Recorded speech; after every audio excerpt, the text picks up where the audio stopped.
We are here in Palm Springs. We are. We made it. It's good times here. It is good times. Was the inception of this podcast. Yep. Happened here. Yep. Don't walk into a room and tell people you're happy. Absolutely Just out of fucking nowhere. Don't fucking do that. Nobody needs that. No one wants to hear you flaunting and showboating your joy. If you thought that we do not get a helicopter in Palm Springs, we still do. The chopper follows us everywhere. Everywhere. Yep. It's a universal chopper. Let's drop into the show. Welcome to the Rage Pod. I'm with Ebar. I'm with the Tara Erickson. And this is where we rage against the serene. And all the things in between. Let's fucking rock.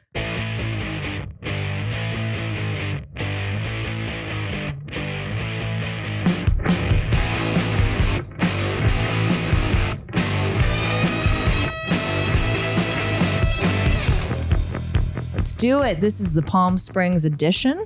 We're here, of course, with Friendy Wendy, who we have seduced to be on camera this time. We're super excited about that. So Tara, later you're going to give me a cunt of the week. Yeah. And just so everyone remembers, cunt of the week stands for courageous, unapologetic, notorious, terrible woman.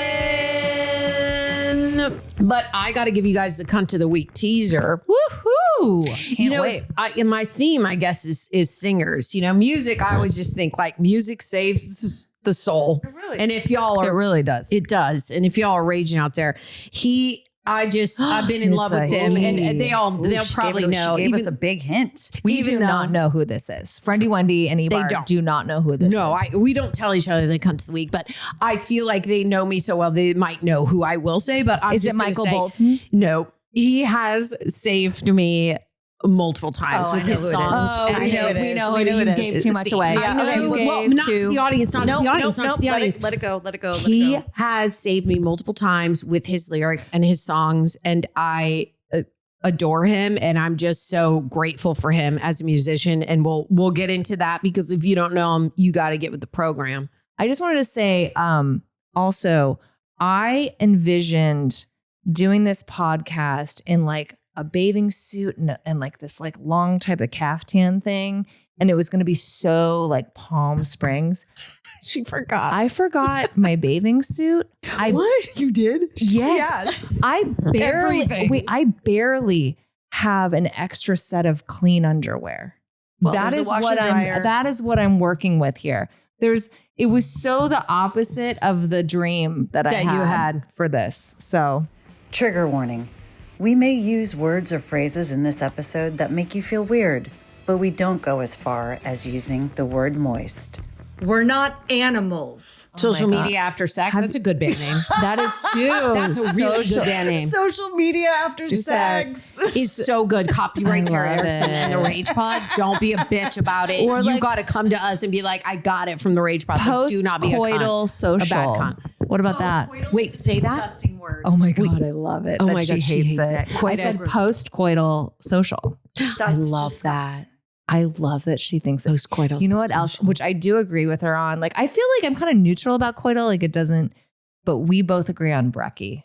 Oh, that's something that makes us. And I don't say it, but they were discussing it and they were like, absolutely. That makes me, their bodies went like, yeah. No, my boyfriend texted me, just had brekkie, and I wrote back to him, don't ever say that again. She wrote back, no, you know what you wrote back to him? You said, I'm about to block you.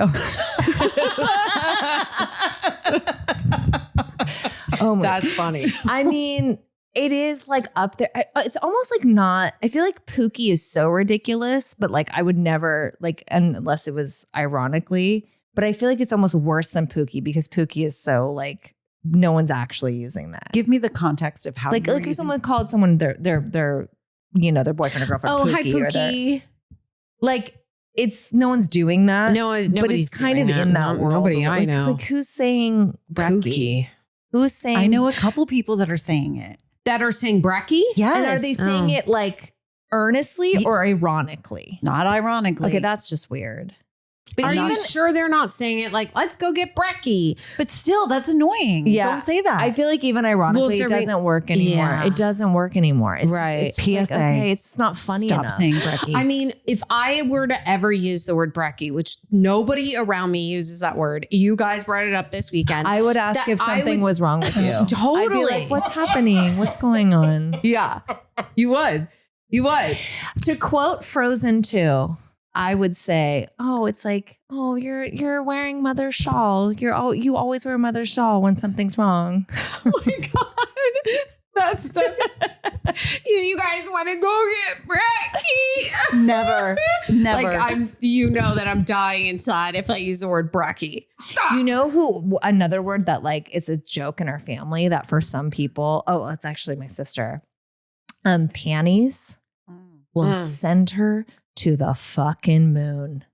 She cannot stand. So, of course, because of the way me and my cousins are, then we proceeded to use panties like in every sentence. All the time. And then we put it in like Christmas cards. Like we use it like in an abundance, which I don't even like use that word. Me neither, but I love that you guys do Oh that. yeah. We it's just kind rained of, down panties in her life. you know, and when you won't want me to bring it up, but like her boyfriend's trying to desensitize her to like poop and shit. And like, so he says it a lot. We've been trying to do that and too, but we haven't gone as savage as he has. No, well, we've gotten no progress. So we are Zero. We are literally We're at square one. We are counting on him. We really are. We are literally putting all of our cards. I with agree. him. Like we are just fingers crossed. You can do it. Let's face it. If you're the one giving her the big O, you're the one that's going to make the progress.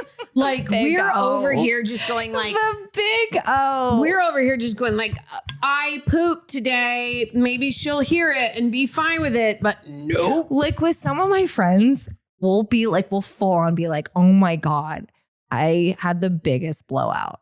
And like that would send Wendy would cancel Wendy. you. If it's done right, it is this like kind of fun like thing that you can share with the people that are close in your life. Like there is an opportunity for shared comedic experience, but I get it if it is just this thing that like makes you feel gross. I don't know why. And the only other person in my life, my friend Melissa, same thing.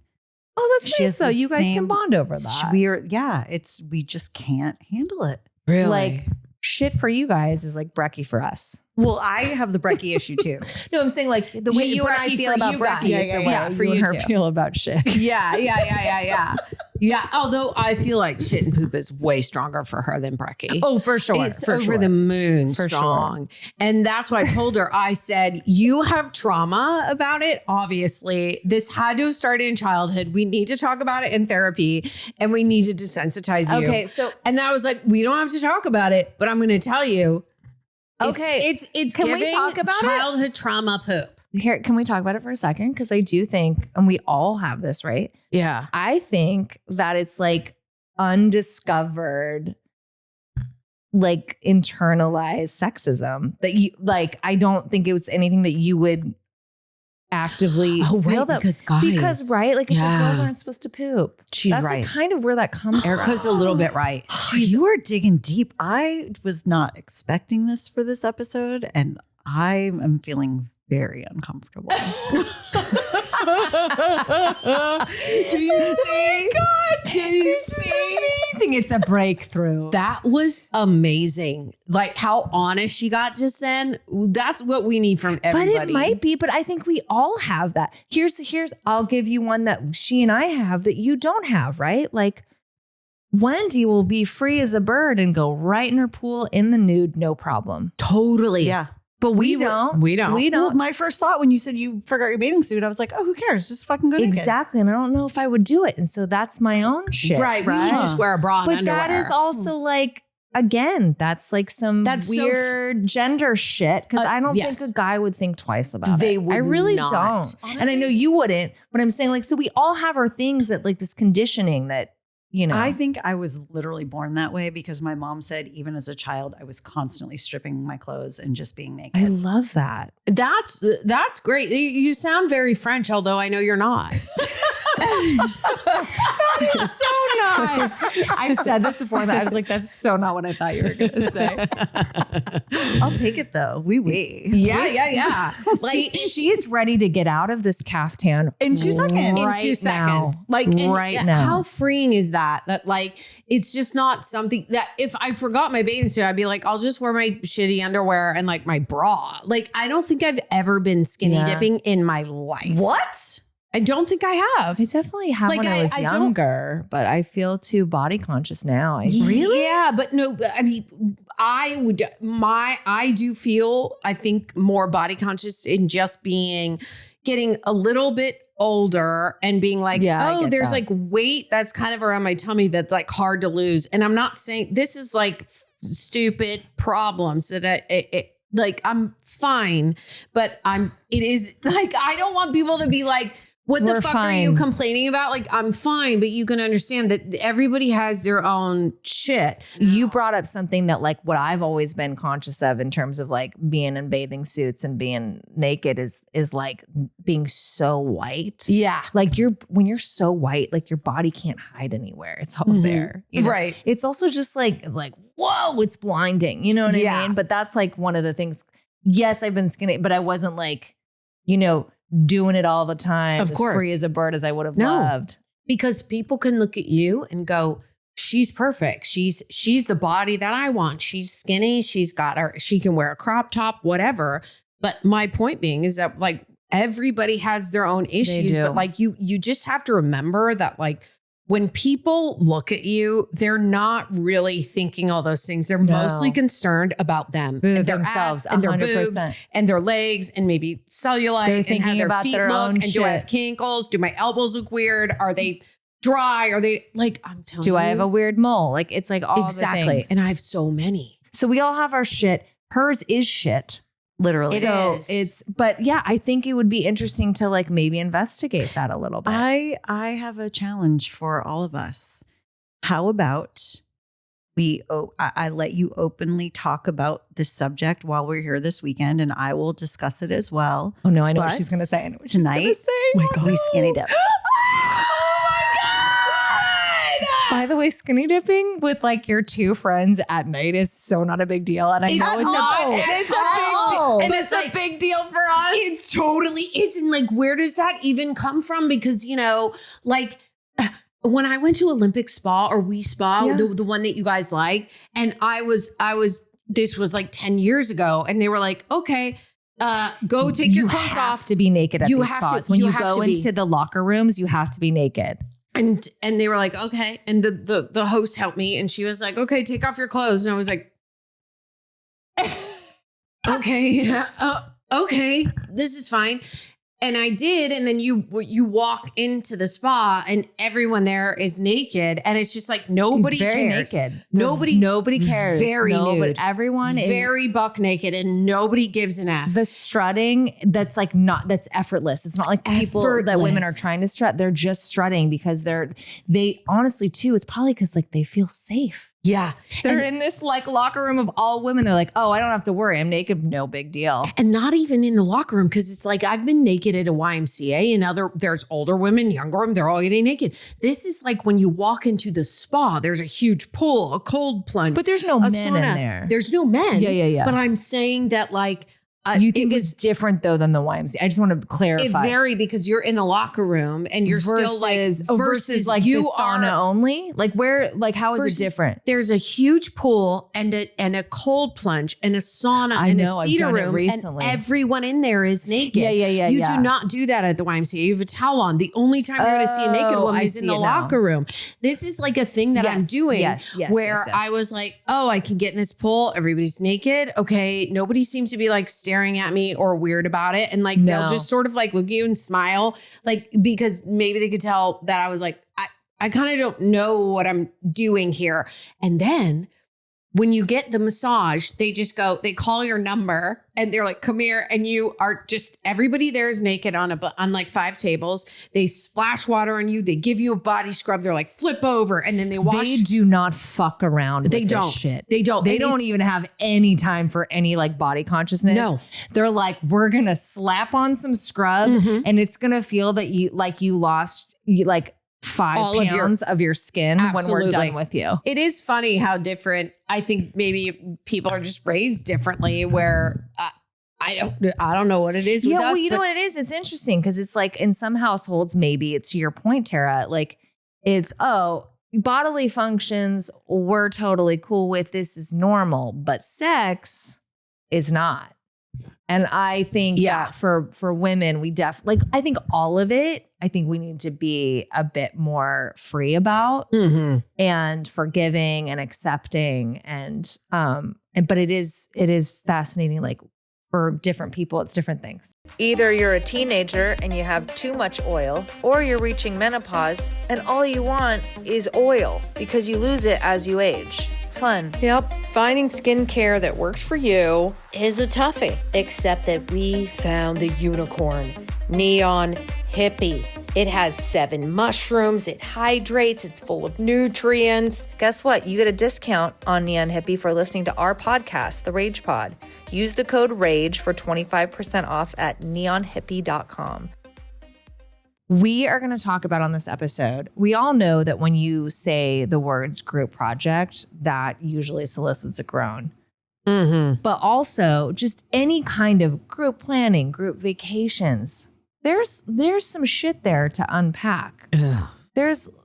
Everyone's got some issue with something that involves a group. Absolutely. And we here are on a group vacation in Palm Springs. So we thought, what a great thing to talk about. You've reached the Rage Hotline. Please leave us a message. Beep. All right, everybody. We got a couple voicemails this week. Love it. Here we go. Let's bring it in. Scott here. So my thing with group invites is I want details. I got a guy that invited me to something tonight, and he's like, just having a get-together at my house. Come by at 8. I'm like, what is this get-together? How do you ask who's going to be there without it being obvious that you're trying to figure out if you don't want to go or if cool enough people are going to be there? Oh, wow. Or you're going to want to go. And then I'm like, honest. Hey, why don't I bring Steve? You know, Steve might ask me what exactly is happening tonight. So what could I tell him? The response is just having some people over. Okay, what do we do? What? It's not what enough doing? For Scott. How much do I ask Not without enough. it being obvious that I'm trying to decide if it sounds fun? Yeah.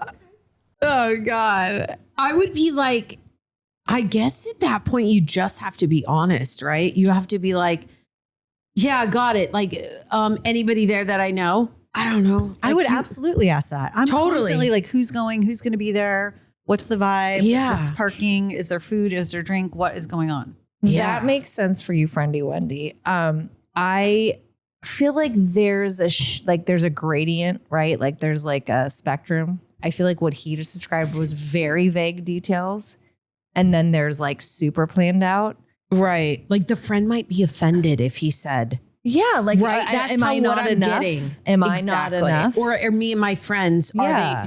are like, they who have do to you not pass like a with test. my group? Yeah, they have to pass some sort of test. But I think you can be like, oh, who's going? Like that's a normal question to ask. Like, But what if it was like when we're like, oh, we're having some friends over. Do you want to come? And like, what if I like just wouldn't reveal that? I would just be like, yeah, who's coming? And I'd be like, I don't know. I think maybe this person, but maybe not.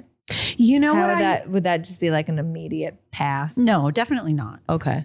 I think that what is normal, which people normally do, they go, hey, do you want to come to this thing? Just so you know, Kat, who you know, and blah, blah, blah, will be there too. They always throw out a couple names of people that I know that besides them to go. And also, you know, a couple people be there like blah, blah, blah, blah, blah, blah. It must be maybe with Scott is that this friend must not be a close friend because That's true. It may be like, oh, you're an acquaintance, kind of a friend that I rarely see. And like, who the F do you hang out with? Right. Like Exactly. who the fuck is going to be there? Where if you guys invited me something and I was like, oh, you were inviting other people, it wouldn't matter because I'd want to come to be with you guys anyway. Exactly. Yeah. So, Like, but if it was Samantha someone who invited us wasn't- and we're like, who the Oh fuck my is God, Samantha? Remember that one caller was like, I have to go pick up Samantha, who we didn't need to know about, but now will be a repeated reference on this podcast. Totally. All right, here we go. Here is our next caller.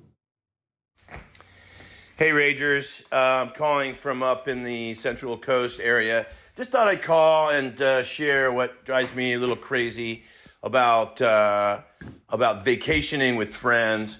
I have this one friend, Bill. He's a nice enough guy, but he is a freaking control freak. Okay. And I'll give you an example. He and his wife, me and my then girlfriend, went on a fishing trip. So excited to go fly fishing for the first time. Went to Lake Shasta, which is quite a long drive. And we get there, and Bill just had to control everything about the entire weekend. Where and when we fished, what we had for dinner, when it was time for bed. Jesus, Bill, It was just settle kind the of fuck ridiculous. And it just kind of served as a reminder to be a little bit more careful as to who I invite on group outings. That's it. I love your show. Ray John. Oh, thank you so much. I love that. I love that. Bill needs to calm the fuck down. Is what I'm hearing. First of all, the fact that you even get me to go fly fishing, like I should be getting a parade. Totally. Secondly, I should not be pressured to be fishing a certain amount and at a certain time and somewhere. Like vacation group get-togethers, like people should be having a good time, not feeling like they're showing up for fucking work. I feel like you're focusing on the wrong thing. If you are in a group, right? Bill's planning the fishing. Maybe he provided the tools and he's like, we're going to go fishing at this time. Great. But what time? You go to bed? He said what? he controls what time we go to bed. I missed that when part. we go to bed, I are missed- you effing Wait, kidding what? me? Yes, He said, yes. oh my God, I never want to go on a trip with Bill. Ever. Bill is not invited. Oh Bill my is God. not I was invited. like, I can you're feel- bearing the lead. I missed that part. Sorry. I was probably thinking about what we were getting for dinner. I'm with you. But like, holy shit. I would be like, fucking Bill, you do not own me. You do not No, own you my. don't. Do you understand? Thank you. Do you understand what my like process is for going to sleep these days? Right. You think I can just fit We have that 17 in whenever I want? We have 17 steps to our regimen. Okay. Both of us. And appeasing Bill is not one of them. Okay. I'm with you, but also we're on vacation. Thank if I you. want to fucking rage till 3 a.m., go to bed, Bill. Or if I I'll be wanna- up late. Yes. Go fishing with the people who went Go to bed at your time. fishing. Don't tell me what time to fucking go to bed. Yeah. And I don't want to hear it. You do not come knocking at my door and say, we're going fishing. No. Get the hell out of here. No, We're you- on vacation. Who are you? I'm not getting up at 5 to fucking fix your bait and Thank tackle you. or however that you works. tell the Yeah. people, if you want to go fishing, we're getting up at 5. Whoever's up by 5, No. come with us. That's what a respectful, considerate person, not a sociopath, would do. Also, you're not going to get a lot of people to go on your fishing trips if you're coming at it with this energy, Thank Bill. you. If I was ever on a vacation where somebody told me when to go to bed, I would like immediately go home. Exactly. I would like not. No. Like, and I'm so curious. Like, I feel like I want to like call him back, but we won't. But like, maybe we will, or we'll ask him. We'll ask him. Does Let's he have Bill literally on the say, pod. I know, let's have Bill in the pod. And like, do you literally tell your friends, okay, it's bedtime, but like do they have to go in their room? Do they have a TV in there? Are they allowed to stay up and watch I know TV? what's Or happening. is he just suggesting it, or does he make it No, happen? I know what's happening. I know what's happening. Tell me. This is the heart of it. Bill's got expectations for this fantastic fishing trip where everyone is like fishing and having a great time. Everyone's like getting up early and they're getting their best fish. And the only way to do that Is to get sleep. Is like for people to get sleep and for people to do the thing. And this is the fucking problem. You are dealing with people, Bill. You can't have those kinds of But expectations. he didn't say that it was a fishing trip vacation. Not the guy who called. I mean, that's what Bill may think it was. No, but like that's what Bill is thinking. It's Yeah. like the fucking expectation game. Right. You're gonna lose it, especially like with a group vacation. Yeah. Like you're. I think this is something that we will get into later when we're talking more about this. But if you want to learn how to kill unrealistic expectations, have an itinerary for more than 3 people on a vacation. And that shit is going to get blown out of the water in hour 1. You have to go with people that you feel overly comfortable with, that if you just go, I think I'm just going to sleep. And they go, okay, we'll come back later and we'll hit you up. Like, Yeah. it just has to be a thing. I had this like, oh, I got to take this call, guys. I'm so sorry, or whatever it is. And like, listen, our good friend Kristen has stayed with me. The key to longevity is flexibility. True. And I think there's some real truth to that. Mm-hmm. And look, Bill, I think you could use some flexibility. And to the caller, I think you're flexible enough. I think it's smart to be judicious. Well, those were some juicy callers. Yeah. Those were some juicy voicemails about some of the angst over group vacations and group planning, group vacations, group dinners. A lot can go wrong fast. What I found with group stuff is usually like somebody emerges as the leader. Someone becomes the decider. Yeah. And while I think you need that, it's not always the right person. And maybe at points, instead of it being one person, it's like you're the decider for part of it. And then maybe we bring in other people, like we pass the baton. This is we just talked about with Bill. Yeah. Bill was the decider and Bill made some bad decisions. Like the decider honestly should be like, are we cool with that? Or do we have any other thoughts? You have to open up the floor. If you're going to be the planner, you've got to figure out like, hey, I want to be the planner because there's certain things that I want to control, but then I want to carve out flexibility for the different interests, priorities, needs of all the people involved. Right. You know? And like, I feel like, Bill had no problem being the decider. He had zero, but we didn't always make good choices. If we would never, any of us would go, we're going here and then here, and not say, how do you feel about that? What do you guys want to do? Do you want to stay in tonight? Do you want to go out tonight? Do we feel like none of us would ever just go, we're going to go get sushi and then we're going to get drinks here and then we're going to do this. Like, it would be fun. I would not mind it. I like when people make decisions. We are probably too much like by committee. Totally. And so then things don't happen and we end up on the couch watching, reality catfish shows until 2 a.m, which is also fine. But I mean, I do think that there's a happy medium, right? Like if you're too much like, what do you want to do? I don't care. What do you want to do? I don't care. I don't know. Like, I'm cool with whatever. Like, then nothing, you don't Somebody do anything. has to have a fucking opinion. But then the other side of it is you get a bill and then people are being told when to go to bed and that they have to fucking fish. Right. And you're like, we didn't sign up for this. Right. Like maybe we're like, oh, we'll head out at like, I don't know, 11 a.m. See if we catch a trout. But then we're also going to like hang out, right? Maybe do some games, go to a restaurant, have some beers back at the place.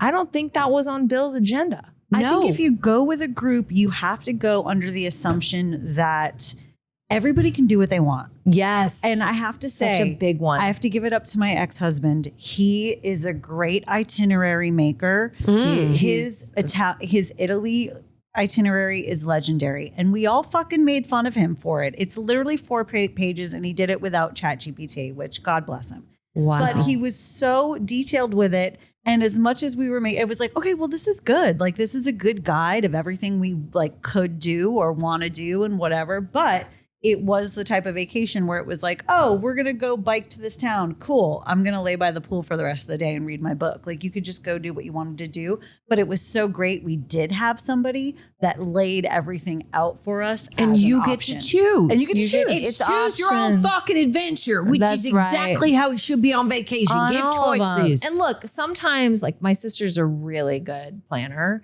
And what I love that she does is she'll say like, hey, I thought this was this cool thing that we could do. If we all want to do it, we do need to like commit to it because we need tickets by this date. Right. We don't have to all do it. But if we do want to do it, if you think that you might want to do it, like there's certain things that do require planning. But I like the approach of like, look, no one's expecting you to say yes to this. But if you do want to, like there's some organization that goes into it. Yeah. Because on the other side, you know what is a real fucking like rage trigger is when people organize and they offer these options. They offer a lot of details and then it's fucking crickets. Oh, nobody responds. Nobody responds. And That's fucked up because that person did a lot of work. They did a lot of work. And it's like, do you just think it's magically going to come together? If you don't know, that is absolutely fine. Mm-hmm. A simple response of, hey, I'm really figuring out like my schedule, my finances, whatever it may be. I think people are reasonable and they understand. I don't know yet, but I'm working on it and I will get back to you. Absolutely. You owe a response to someone who put in that much work in that email to try to get this event to go down, and for you to ignore that, I'd be like, you're kind of a fucked up friend. Like, well, because it's like right in work, if you just ignore, even if you're like, hey, I need more time, but you never say anything like, hey, I'm working on it, I might need a little bit more time. Like eventually, like has real consequences. You just need the acknowledgement. Just acknowledge it. Yeah. So that person can plan like, okay, we don't know on that person. We know on these people. Maybe we have like a drop dead date, right? Like by this date, I'm going to make reservations for this many people. And if those other people end up saying that they want to come, we will figure out like either, hey, see if they're still open, like if there's still availability, great. And if not, like we'll just do separate things that night. Like exactly. I also feel like this idea that everybody has to do the same thing on an extended group vacation. It is not realistic. Nope. It is causes way too much pressure, way too much stress. And it's like, look, so if you don't want to do the thing, cool. We're still going to go do the thing. Awesome. You do your own thing. I'm sure we're going to do something else together because we're here for a week or whatever it is. Like we have the whole day to split it up. If you want to go to the pool and we want to go to the movie and somebody else wants to take a fucking nap, but hey, we did all come here together, so we'll all go to dinner together, right? Can we all decide on that? Yeah. That's fine. At least like one thing a day if we want to get people together that like we all did come on this together, that's fine. But like to take up the whole day, absolutely not. Because again, fucking Bill comes back to expectations. If you have the expectation, like let's say, I feel like this Italy trip was like at least like 12 people. It was 28. If you have the expectation that 28 people are going to do the same group activity for more than 24 hours, you're out of your fucking mind. You are out. Like that is Lord of the Flies in 5 minutes. Are you kidding me? Like, just be stoked that you got 28 people. Was 28 people? 28 people to travel internationally. That's very epic. And if you see all of those people in one setting one time during those 1 or 2 weeks, whatever it is, like that's a miracle in my mind. I agree. And like, did anything go south on that trip really bad with the group, or was it all pretty joyful? It was all pretty joyful, but we all came together from separate places and separate clusters of people where the plan was, and this is kind of how we did it, where it was like, we are getting this villa. These are the days that we're going to be here. You are invited. Let us know if you can make it kind of thing. That's perfect. And so it wasn't this like, I can do this week. I can do this. I can do this. Like, no, this is when we're going. Can you come? Yeah. And it was very... So everybody traveled in separately and we all arrived there together, and we stayed there for like maybe like 5 days or whatever. But because he had everything planned out, did it like everybody felt pretty good? You know, it was stressful. Stressful we're getting into it. Was planning the room assignments. Oh, that is so stressful. It's like planning seats at a wedding. And not in like having the blueprint, but trying to determine who would fit where. I remember being very stressed about it because it was my friend, it was me and my friend's birthday together, group birthday. So she had some of her friends, I had some of my friends, and then we had some of our friends together. And that the is stressful. Villa was like 4 different apartments in one big building. And the apartments were like what? How many bedrooms? Like 2 bedrooms. Okay. And then like a living room pull out. And then there was a casita. So we had some people in the casita. Ooh, a casita. And then, you and I would have been in the casita. And yeah, it was like, where's everybody going to go? And these people are only 2 people, but these people are 4 people. And it was a little stressful, but Maria and I like got it together like right before we arrived. But I remember that being stressful. There was one reality show, like Real Housewives show, that I watched only to further ingratiate with my hairstylist, Andrew. And I remember like room assignments and where the women would choose. Like that was like immediate eruption. Yeah. We watched that episode together because Yeah. Meredith needed the bath. Right? Like, why the fuck does Meredith like have to have the master bedroom? Was that her Because name? I think that's right. No, I think that was right.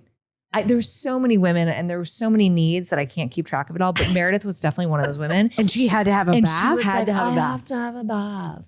And so then it was like, where is the bath? Right? Like not all the rooms have a bath. But like that was enough material for like an entire episode. Was just these room assignments. I love it. I mean, like for me, if I was going on a group thing, I'd be like, I need my own space to recover.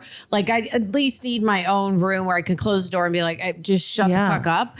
But that would just be, everybody who knows me knows that. Let's talk about the group birthday dinner. Oh, Jesus. Who pays? Oh, Okay, here's the thing. God. I feel like this is very easily decided. This is not even to me a conversation. If you are going out to a group birthday, and I get it, some people they don't drink or they don't have dessert or they don't like. Just know you are going to be paying more than what you consume. Yes. Because everyone is going to cover the birthday person, and if you don't want to do that, Then don't you either fucking don't go or you go early. I'm just trying to come up with some other alternative. I Right. just wouldn't go where I would go.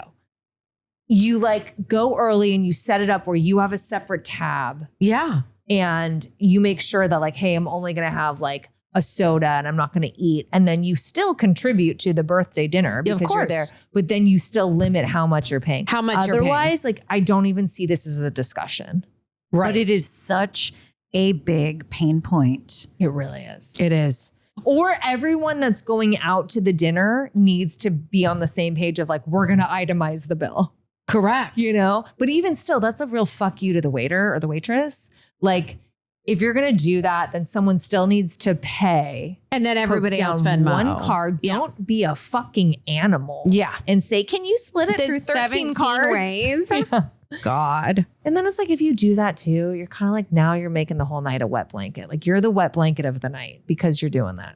You mean because you're Because like, now you're like trying to like, oh, well, actually, I only got like a soup and a Oh, salad. And no. you know what I'm saying? you do not bring it up at the fucking table. What you do, if you're that deranged about it, you walk up, you get out from the table, you go over to the waiter or waitress and you say, hey, look, I know this is so annoying. I only got this and this. Is there any way you can charge me for that now? Here's my card. You take care of it behind the scenes. Don't open your mouth at the group table, make everybody uncomfortable about it because now you're opening it up and now everybody has to make you feel better about, no, it's okay. We'll take care of it. We'll make sure they only charge for a Coke and a soup. No, Do you know what this is a group. We don't have time for your shit. Do you know what I'm thinking of?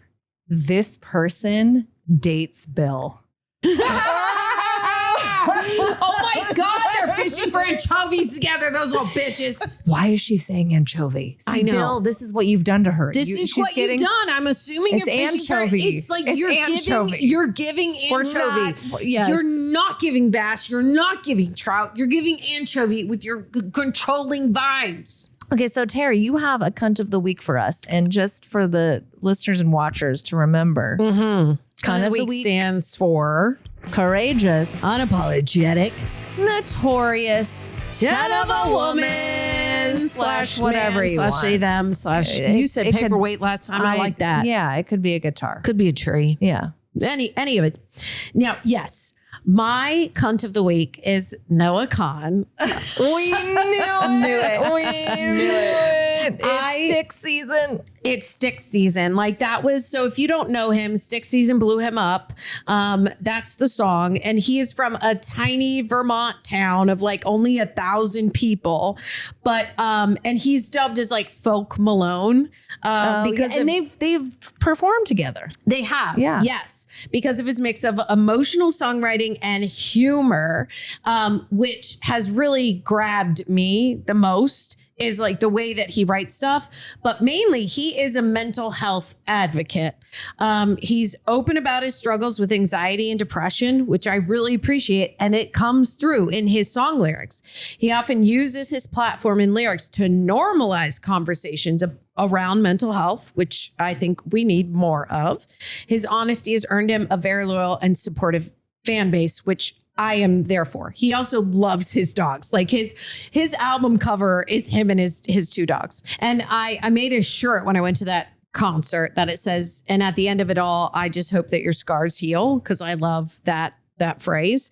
But also he wrote a song that's just Call Your Mom, about someone who's like, I hope, that because you're thinking about, you're high and you're thinking about taking you're being unalive, because we can't say, I don't think we can say it on podcasts. I'm just going to call it unalive, that he's like, I'll call your mom. And like he talks about that, but he also talks about another song, Orange Juice, about like, come over, we bought orange juice for the kids, but we know you're sober. We're just happy you could make it, kind of a thing. He's just so open and such a good writer when it comes to that. I'm not giving him enough justice, but I'm saying that when you listen to his songs, it touches me in a lot of different ways when it comes to... It does. It touches her. It really does. Because, again, like everybody struggles, I think, with anxiety or depression. They've been in dark places. And to have someone sing about that, really honestly, even his song New Perspective is about him being on the couch with him and his therapist and arguing about Jesus and other things. And him being on, Prozac and drugs, and how he doesn't cry anymore, but I forget what the other lyric is. Like, he just talks about all of it, and I love it, because that is, let's loop it back to being vulnerable, being open, being honest. This is why when you go to watch him, any of his concerts, was nominated for one of the best new artists in the Grammys in 2024. Now, but listen, if you look at his concerts on camera, when we went to the Greek, it was sold out. It was one of his very first concert in LA.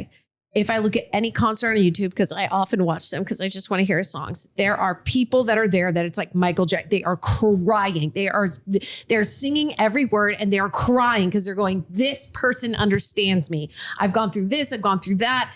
And they're like, he gets it, and he's singing about it. It's like he's looking into your soul, and he understands the dark sides of it that other people don't want to talk about. And there's these girls that are just holding each other, and they're singing and they're crying, and they're like, I wish I could say all the lyrics right now, but that is what he gives us. And I appreciate Noah Kahan for that. Noah Kahan, you are our cunt of the week. We see you.